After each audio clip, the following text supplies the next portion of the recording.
आज अंतरिम बजेट जे आहे ते सादर करण्यात आलेलं आहे. सामान्य नागरिकांना नेमकं काय हाती आलं असं वाटतं? हे राज्य दिवाळ्यात निघालेलं आहे आणि हाच बजेट ज्यावेळेस देवेंद्र फडणवीस राज्याचे अर्थमंत्री होते हीच स्क्रिप्ट आता अजित पवार वाचलेली आहे. आता गेल्या 2-3 वर्षामध्ये यांनी या राज्याच्या विकासासाठी आणि सामान्य लोकांसाठी काय केलं त्याचं उत्तर यांच्याजवळ नाही. हा पैसा कुठून आणणार त्याची पण भूमिका या ठिकाणी मांडली नाही. फक्त प्रत्येक घरी एक साडी देऊ ही हेडलाईन त्यांनी आजची केलेली आहे. आणि हा अंतरिम बजेट होता, अंतिम नाही. म्हणजे ही जी आजचे आपल्याला जे बजेटचे शब्द आहेत तेच तुम्हाला जून या जुलैमध्ये जेव्हा विधिमंडळाचं अधिवेशन येईल त्याच्यामध्ये पुन्हा अंतिम बजेट ते मांडतील आणि हेच शब्द ते त्याच्यामध्ये वापरतील. शब्दातला थोडा फेरबदल करू शकतात, पण आज राज्याच्या जनतेचं लक्ष या बजेटकडे होतं. महागाई किती कमी होईल ही लोकांची भूमिका याच्यामधली होती. पण जसं अजित पवार काल म्हणाले की तुमच्या म्हणण्याप्रमाणे सरकार चालणार नाही, म्हणजे आशा वर्करला म्हणत होते, त्यांची निराशा केली. तसंच राज्याच्या जनतेची निराशाजनक हा बजेट आज आपण पाहिलेला आहे. आणि या सरकारकडून आता फार काही अपेक्षा जनतेच्या राहिल्या नाहीत. हे सरकार केव्हा केव्हा आपल्या घरी जाते अशी आता भूमिका लोकांची झालेली आहे. आणि म्हणून बजेटचं स्वरूप जे आहे ते नेमकं निराशाजनक आपल्याला पाहायला मिळालेलं आहे. आणि सरकारमध्ये सुद्धा ती निराशा आपल्याला पाहायला मिळते आहे. त्यामुळे हे जनतेच्या तोंडाला पानं पुसणारा बजेट राहिलेला आहे, शेतकऱ्याच्या तोंडाला पानं पुसणारा बजेट राहिलेला आहे. तर विशेष करून तरुणांना, बेरोजगारांना न्याय देईल असं कुठलंही या बजेटमध्ये आपल्याला पाहायला मिळालेलं नाही. आणि म्हणून असा निराशजनक बजेट अर्थसंकल्प महाराष्ट्राच्या इतिहासामधला असेल असं मला वाटतं. नाना, ये बात हिंदी में जानना चाहते हैं. आज तुमचा जागा वाटपा संदर्भात एक महत्वाची बैठक आहे. कसं आहे, काय नेमकं आहे, कसा फॉर्म्युला असणार? आणि ते एसआयटी अरे पहिले जागा वाटप होते ना.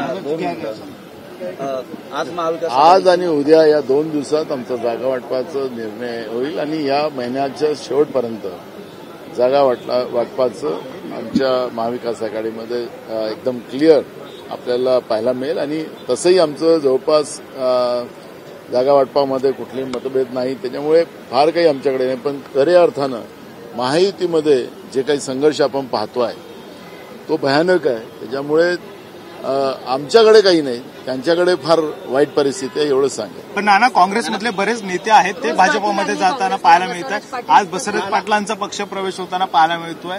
त्याच्या अगोदर त्यांनी उपमुख्यमंत्री देवेंद्र फडणवीस यांची भेट घेतली. काँग्रेस रोखू का शकत नाही? कारखानदारांचा सगळ्यात सध्या मोठा प्रश्न आहे.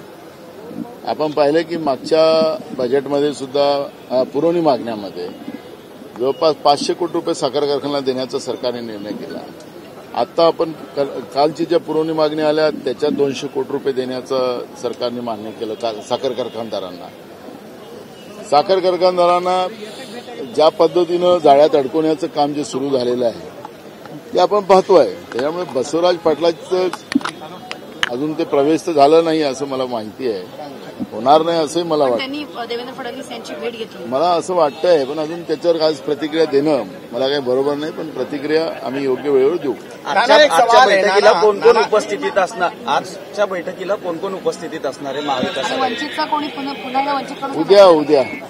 उद्या वंचितचे पण लोक येतील. आज त्यांची सभा असल्यामुळे ते आज नाही आहे. त्यामुळे महाविकास आघाडीतले सगळे घटक राहतील. सर, आज एकूणच भाजपचे अनेक नेते जे आहेत किंवा मंत्री जे आहेत ते जरांगे पाटील यांच्यावरती तुटून पडताना पाहायला मिळाले. आणि अध्यक्षांनी सुद्धा आता आंदोलनकर्त्यावरतीच, म्हणजे आंदोलनावरतीच एसआयटी नेमण्याचं जे आहे ते आदेश दिलेले आहेत. कुठेतरी आता आंदोलनकर्ते किंवा सरकारचा विरोध करणारे त्यांच्यावरती सुद्धा सरकारवर एसआयटी लागली पाहिजे. कारण की ज्या पद्धतीनं जरांगे पाटलांनी जे आरोप राज्याचे उपमुख्यमंत्री देवेंद्र फडणवीसांवर केलेले आहेत त्याच्यामध्ये काय सत्य आहे हे पण तपासलं पाहिजे. जरांगे पाटलांच्या जीवाला धोका आहे असं त्यांचं म्हणणं आहे, तर त्याची सुरक्षा वाढवली पाहिजे. आखरी सगळ्यांच्या जीवाच्या सुरक्षेची जबाबदारी ही सरकारची आहे. आखरी वस्तुस्थिती काय ते मुख्यमंत्री पण सांगायला तयार नाही. मुख्यमंत्र्यांचं आणि जरांगे पाटलाचं काय बोलणं झालं ते पण सांगायला तयार नाही. आणि हा उलगडा जिथपर्यंत होत नाही तर सरकारच्या विरोधात, विशेष करून राज्याच्या गृहमंत्र्यांच्या विरोधात आणि राज्याच्या मुख्यमंत्र्यांच्या विरोधात एसआयटी लागली पाहिजे, ही भूमिका आमची आहे. जे कोणी याच्यामध्ये या महाराष्ट्राला पेटवण्यामध्ये सहभागी होते ते लोक समोर आले पाहिजे आणि महाराष्ट्राची प्रतिमा मलिन करण्याचं, शाहू फुले आंबेडकर विचाराची प्रतिमा मलिन करण्याचं जे पाप या सत्ताधीशांनी जाणून बुजून केलेला आहे, आमचा आरोप पहिलेपासून होता, ते सत्तेकडे चाललेला आहे. आता तो आरोप नाही, वस्तुस्थिती आहे आणि म्हणून हे सगळ्याच प्रकरण समोर आलं पाहिजे आणि म्हणून सरकारच्या विरोधातही मुख्यमंत्र्यांच्या आणि राज्याचे गृहमंत्री देवेंद्र फडणवीसांच्या विरोधात एसआयटी लागली पाहिजे, तेही सत्य बाहेर आलं पाहिजे, ही मागणी आमची कांग्रेस पक्षाची. नाना, एक सवाल है नाना, कुछ जो वफादार सबसे ज्यादा कांग्रेस की वफादारी का दावा करते थे, कुछ तो चले गए हैं और कुछ ऐसे हैं जो इंतजार कर रहे हैं कि आने वाले इस चुनाव के बाद जो है टिकट यहां से लिया जाएगा और जाएंगे वहां, क्या कहना चाहेंगे? चिंता मत करो, महाराष्ट्र में और देश में अब कांग्रेस विचारधारा और इंडिया अलायंस की सरकार आने वाली है, जिसमें कच्चे जो है वो कच्चे जाएंगे तो उसका कोई फर्क नहीं पड़ता.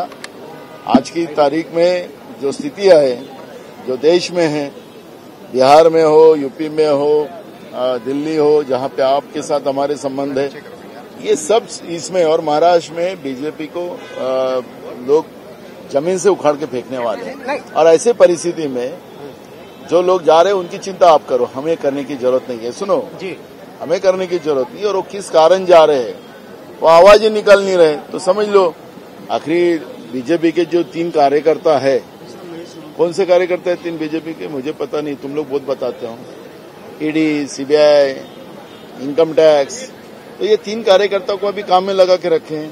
तो इसमें बहुत उन लोगों ने अपनी पीठ ठोकना है तो ठोके, वो इससे कोई फर्क नहीं पड़ेगा. जनता एकदम सजग है, बीजेपी के ये पाप का बनता होना शुरू हो गया है, उनका काउंटडाउन शुरू हो गया है, और इसलिए इसकी चिंता हमें कम है, उनको ज्यादा चिंता है सत्ता से बाहर जाने की, और इसलिए कांग्रेस इस बात की चिंता नहीं करती. नहीं नाना, जब चीजें क्लियर हैं कि अगर ये लोग वहां जाना ही चाहते हैं तो पार्टी उनको जो है सीधे सीधे जो है बाहर का रास्ता ही क्यों नहीं दिखा रही? इंतजार किस बात का कि इलेक्शन में वो जो है पार्टी का टिकट लेंगे, पार्टी का इस्तेमाल करेंगे और वोटों का इस्तेमाल करेंगे और चले जाएंगे बाद में. ऐसा कोई बदमाश नहीं करेगा.